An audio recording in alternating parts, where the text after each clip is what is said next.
नमस्कार, मैं हूं शिवेंद्र सिंह और आप देख रहे हैं बेरोक टॉक न्यूज।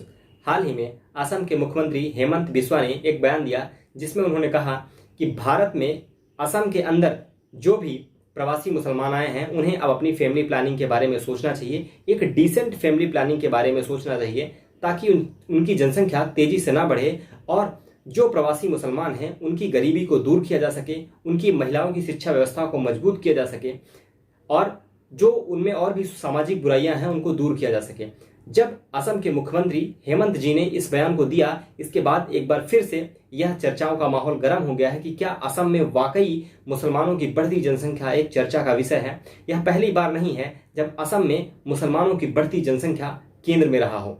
इसके पहले भी कई बार असम में लगातार मुसलमानों की बढ़ती जनसंख्या का मुद्दा उठ चुका है, परंतु अब जब वापस दोबारा असम में बीजेपी की सरकार बनने के बाद जब इस तरह की बयानबाजी वापस हुई है तो एक बार फिर से इस टॉपिक को डिस्कस किया जाने लगा है पूरे देश भर में कि क्या वाकई मुसलमानों की बढ़ती जनसंख्या एक चिंता का विषय है। यदि हम 2011 की बात करें तो 2011 में असम में मुसलमानों की जनसंख्या कुल जनसंख्या का 34.2% यानी 3.12 करोड़ थी। वहीं 2001 की बात करें तो 2001 में असम में मुसलमानों की जनसंख्या 30.9% यानी 2.67 करोड़ थी। और 1991 की बात करें तो 1991 में असम में मुसलमानों की जनसंख्या 28.4% यानी 2.24 करोड़ थी। तो यानी हम पिछले 3 दशक में देखें तो असम में लगातार मुसलमानों की जनसंख्या में वृद्धि हुई है। वहां का फर्टिलिटी कुछ भी रहा हो परंतु असम में लगातार मुसलमानों की जनसंख्या बढ़ी है।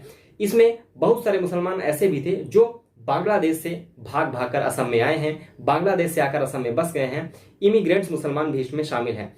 हालांकि असम की सरकार ने अपने यहाँ के नागरिकों के लिए एक ऐसा बिल लाया है कि यदि किसी के 2 से ज्यादा बच्चे होते हैं तो उन्हें उस परिवार के सदस्य को सरकारी नौकरी से वंचित कर दिया जाएगा। मगर इस तरह का कानून आने के बावजूद असम के मुस्लिम नेता कुछ इस तरह के बयान देते हैं कि असम के मुसलमान लगातार बच्चों को पैदा करना जारी रखेंगे।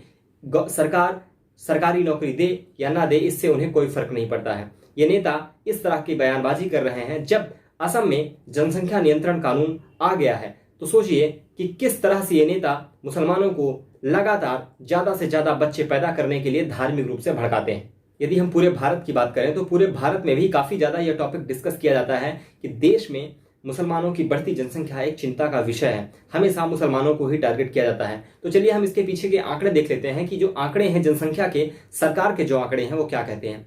1951 की बात करें तो 1951 में हिंदुओं की जनसंख्या 84.1% के आसपास थी, जो कि 2011 के सेंसस तक घटकर 78.3% हो गई। वहीं 1951 में मुसलमानों की बात करें तो उनकी जनसंख्या 9.4% के आसपास थी, जो कि 2011 तक बढ़कर 14.2% हो गई है। तो यदि हम कहें तो अपेक्षाकृत अन्य धर्मों की अपेक्षाकृत मुसलमानों की जनसंख्या 1951 से लेकर 2011 तक बढ़ी है और हिंदुओं की जनसंख्या कम हुई है। इसे हम इस तरह समझ सकते हैं कि 1951 में 100 में से 9 लोग मुसलमान थे, जो कि अब बढ़कर 14 लोग हो गए हैं। जबकि हिंदुओं की बात करें तो 1951 में 100 में से 84 लोग हिंदू थी, जो कि अब 78 लोग हो गए हैं। तो कुछ इस तरह से यदि हम देखें तो पिछले 5-6 दशकों में लगातार सत्य रूप से मुसलमानों की जनसंख्या देश में बढ़ी है। अब सवाल ये उठता है कि आखिर क्यों देश में मुसलमानों की बढ़ती जनसंख्या ही चर्चा का विषय रहती है। आखिर ऐसा क्या बुरा हो जाएगा यदि मुसलमानों की जनसंख्या लगातार बढ़ती रही। तो इसको लेकर अलग अलग थ्योरीज हैं, परंतु जो एक भारत में एक कॉमन सा डर है हम उसकी बात करेंगे। सबसे पहला डर ये है कि मुसलमानों की जनसंख्या देश में हिंदुओं की जनसंख्या को सरपास कर बहुसंख्यक हो जाएगी।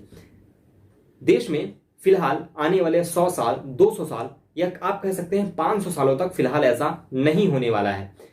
फिलहाल आने वाले 500-600 सालों तक मुसलमान की जनसंख्या भारत में कभी भी बहुसंख्यक नहीं हो पाएगी। परंतु यदि इसी तरह से प्रतिशत वाइज जनसंख्या बढ़ती रही तो एक दिन भविष्य में 1000 साल, 800 साल, 900 साल, 1200 साल बाद एक ऐसा समय जरूर आएगा जब मुसलमानों की जनसंख्या सरपास कर, हिंदुओं को सरपास कर इस देश में बहुसंख्यक हो जाएगी। अगर हिंदुओं को सरपास कर मुसलमान एक भारत में बहुसंख्यक आबादी इतनी जल्दी नहीं बनेंगे तो फिर मुसलमानों के ऊपर इतने ज्यादा सवाल क्यों खड़े होते हैं। इसका सबसे पहला कारण है मुसलमान नेता। जिस नीयत के साथ मुस्लिम नेता भगवान का वास्ता देकर या अल्लाह का वास्ता देकर मुसलमानों को जनसंख्या बढ़ाने के लिए प्रेरित करते हैं, बच्चे पैदा करने के लिए प्रेरित करते हैं, वो एक बहुत बड़ा चिंता का विषय है। क्योंकि मुसलमानों की बढ़ती जनसंख्या न केवल मुसलमानों के लिए बल्कि इस देश के लिए भी एक चिंता का विषय बन सकती है। और ऐसे नेता जो अपनी एक धार्मिक भावनाओं का फायदा उठाकर अगर मुसलमानों को इसी तरह भड़काते रहे तो वाकई ये देश के लिए चिंता का विषय बन सकता है। इसीलिए देश में जनसंख्या नियंत्रण कानून बहुत ही आवश्यक है। दूसरी बात यह है कि जिस तरह से भारत में कश्मीर में 1990 में जो हुआ और आज पश्चिम बंगाल में जो हो रहा है, जहां पर मुसलमान बहुसंख्यक में हैं और वहां पर इस तरह की हिंसाएं हो रही हैं, उन सब चीजों को देखते हुए भी देश के आम नागरिक के मन में एक डर है कि यदि मुसलमान बहुसंख्यक हो गए तो देश में इस तरह की घटनाएं ज्यादा होंगी। जहां पर भी मुसलमान बहुसंख्यक में हैं वहां पर कुछ न कुछ दिक्कतें आपको देखने को मिल सकती हैं। ये मैं नहीं कह रहा, ये रिपोर्ट्स बताती हैं, ये चीजें बताती हैं, एक माहौल बताता है कि इस तरह की चीजें देश में हुई हैं। और देश के, भारत के आम नागरिक के मन में, भारत के जो हिंदूज हैं उनके मन में ये सवाल अक्सर उठता रहता है कि अगर मुसलमान बहुसंख्यक हो गए तो उनके बहुसंख्यक होने से उन्हें इस तरह की समस्याओं का सामना भविष्य में करना पड़ सकता है। तो दूसरा डर ये है। तीसरी बात अगर हम देखें तो विश्व में मुसलमान जहां पर भी बहुसंख्यक हैं वहां पर भी कुछ न कुछ आतंकवाद जैसी घटनाएं या उनकी धार्मिक मान्यताओं को लेकर कट्टरता जैसी घटनाएं देखने को मिलती हैं। वो फिर फ्रांस हो, यूरोप हो, नॉर्वे हो या कहीं पर भी यूरोप के अन्य कई देशों में इस तरह की घटनाएं देखी जाती हैं, जिसके कारण आज पूरे विश्व भर में इस्लामोफोबिया चर्चा का विषय बन गया है। ये कह रहे हैं परसेप्शन जो कि आज विश्व में चल रहा है, और ये परसेप्शन मैंने नहीं बनाया, किसी एक व्यक्ति ने नहीं बनाया, ये उन्हीं मुसलमान समुदाय से बने हैं जो विश्व भर में अपनी जनसंख्या को बढ़ा रहा है। अब बात करते हैं इसके समाधान की। आखिर ऐसा क्या समाधान है जिससे ना तो देश के भारतीय मुसलमानों को समस्या हो और ना ही देश की अन्य धर्म के लोगों को समस्या हो और ना ही देश के संसाधनों पर अतिरिक्त दबाव पड़े। आखिर हम ऐसे कौन से कदम उठा सकते हैं कि देश के संसाधनों का सही उपयोग भी हो सके और ना तो देश की जनसंख्या बढ़े और जो भी देश के अंदर जनसंख्या है उनका वित्त पोषण, उनका भरण पोषण अच्छे से किया जा सके, उनकी स्वास्थ्य पर ध्यान दिया जा सके, उनकी शिक्षा पर ध्यान दिया जा सके। इसका केवल और केवल एक रास्ता है, वो है जनसंख्या नियंत्रण कानून। अक्सर देश के हिंदू नेता इस बात को उठाते रहे हैं कि देश में जनसंख्या नियंत्रण कानून जैसी एक कानून ऐसा होना चाहिए जो देश में बढ़ती हुई जनसंख्या पर लगाम लगाए। परंतु इसमें सबसे ज्यादा आपत्ति मुसलमान नेता उठाते रहे हैं। मुझे समझ नहीं आता है कि आखिर देश के मुस्लिम नेताओं को इस बात से इतनी समस्या क्यों होती है, क्योंकि अगर जो देश का जनसंख्या नियंत्रण कानून बनेगा वो हिंदुओं के लिए भी होगा, मुसलमानों के लिए भी होगा, सिखों के लिए भी होगा और ईसाइयों के लिए भी होगा, फिर आखिर इतनी आपत्ति केवल और केवल मुस्लिम नेताओं को भी क्यों होती है? आखिर इसके पीछे उनके क्या उद्देश्य हैं? और जब यहीं से सवाल उठते हैं, जब जो कानून सबके लिए बनाए जाने की बात होती है और जब उन कानूनों को लेकर कोई एक विशेष समुदाय के लोग प्रश्न उठाते हैं तो फिर सवाल वहीं से खड़े होने शुरू हो जाते हैं। क्योंकि इस कोविड काल में हमने देखा कि देश में बढ़ती हुई जनसंख्या देश के संसाधनों पर कितना बड़ा दबाव डालती है। देश में जितना संसाधन हम प्रयोग करते हैं हमारी जनसंख्या उससे ज्यादा है, इसलिए देश में बढ़ती हुई जनसंख्या को नियंत्रित करना आवश्यक है।